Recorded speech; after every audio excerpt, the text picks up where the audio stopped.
વલસાડના કલવાડા 4 રસ્તા પાસે રોડ ઉપર બે બાઇક વચ્ચે અકસ્માતમાં એક વ્યક્તિએ જીવ ગુમાવ્યો।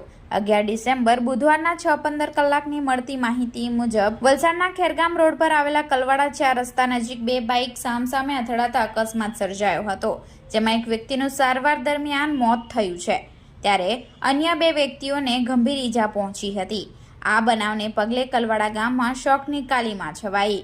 કલવાડા ગામે ડુંગરિયા તલાસાડી ફળિયામાં રહેતા 60 વર્ષીય કાંતિભાઈ ભીખાભાઈ પટેલ અને તેમની પત્ની સુઝુકી બાઇક નંબર GJ15Q4584 પર કામ અર્થે જઈ રહ્યા હતા, જે દરમિયાન સામેથી સ્પ્લેન્ડર બાઇક નંબર GJ15AK7830 પર સવાર બુધાભાઈ નાગરભાઈ પટેલ આવી રહ્યા હતા, જેમાં બંને બાઇક સામસામે અથડાતા અકસ્માત સર્જાયો, જેમાં ત્રણેય વ્યક્તિઓને ગંભીર ઈજા પહોંચતા તેમને સારવાર માટે વલસાડની ખાનગી હોસ્પિટલમાં ખસેડવામાં આવ્યા, જેમાં કાંતિભાઈ ભીખાભાઈ પટેલનું સારવાર દરમિયાન મોત થયું છે। તેમની પત્નીના હાથના ભાગે ફ્રેક્ચર થયું હોવાથી તેમની સારવાર ચાલી રહી છે। બુધાભાઈ નાગરભાઈ પટેલને પણ ગંભીર ઈજાઓ પહોંચી હોવાથી તેમને પણ હોસ્પિટલમાં ખસેડવામાં આવ્યા છે।